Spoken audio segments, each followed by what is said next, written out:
Well, a guy my age it would be great to get into a union because I'm 28 years old, a couple more years, I'm going to be having kids. Like, there comes the medical and dental, that's going to be a huge thing in my favor. And the competitive wage. I haven't seen a wage like this in any other non-union shop.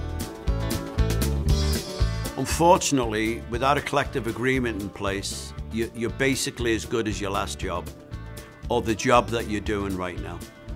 The company can roll your wages back, they can cut your benefits, they can roll back on every verbal promise, and you really have nothing that you can depend on in the future. One of the key benefits to being a member of our union is if a member is laid off and out of work, they can come up to the union hall, sign in, and we will find them work elsewhere. Very important to have job security. It helps a lot in disputes in the shop. You know, it's a beautiful thing. Without joining the union, it's very hard to survive in nowadays. Look at the cost of living is going up and up. Okay, you're paying non-union dues. If you're not getting pension and benefits and a good wage, you're already paying the cost for not belonging to a union. I remember talking to one member about, about coffee break and this. I said, do you realize our members went on strike for a coffee break like 30 years ago? People like my dad who've been members for 50 years, they took a strike, they striked for 2 weeks to fight for that benefit, and you guys take it for granted. And that's some of the thing that I like seeing from the older, that they give the history and they pass that knowledge to the young guys so they understand why and what happened and why we did this to get to that stage. If you don't have a backing, there's a fear in you that you might lose your job if you say something wrong or if you bring something up. Safety in the workplace is very important, and a lot of people might not want to bring that to the attention of the employer. Whether you work in a fabrication shop, whether you work on the outside as an installer or a structural steel erector, you have that ability to work for other employers should the need be, and it's over a 30-year career. It's always nice to test some other waters, and you get that when you're working for a union, and you're not only working for one employer. The union has helped me in the industry, especially being a woman, by making sure that our wages are the same as the males, that they can't underpay us.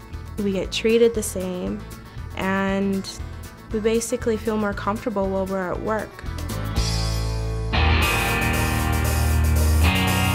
The union enables us to be stronger. It was the union movement that gave us the weekend and the 40-hour work week. It was the unions that gave us minimum wage. It was the unions that gave us strong worker safety laws. It was the unions that gave us social programs like health care and pensions that allow us to retire at 65. And these are all things that were fought for by those who came before us. And today we find ourselves fighting to keep it. It's a constant battle. Alone, the individual is weak, but together, in a union, we are strong.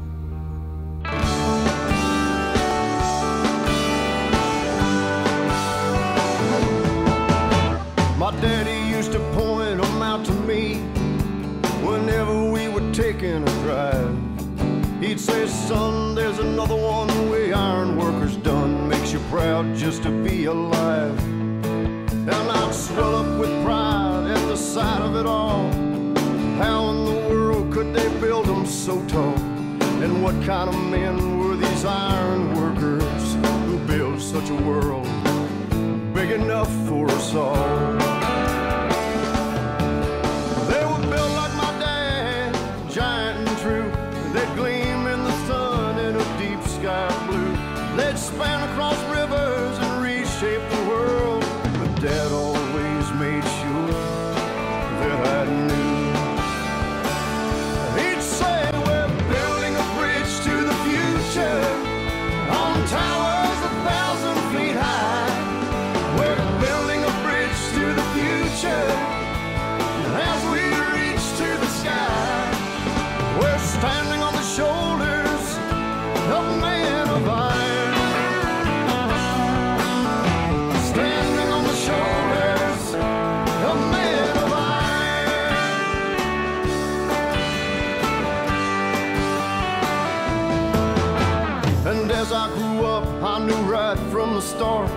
The path that I'd follow came straight from my heart. I was an ironworker's son, he had taught me well to do my best every day to live up to his art. So when I show my own boy the things that we've done, I make it a point to point out to my son, the buildings we build, the structures we make have an iron foundation that time cannot shake. I saw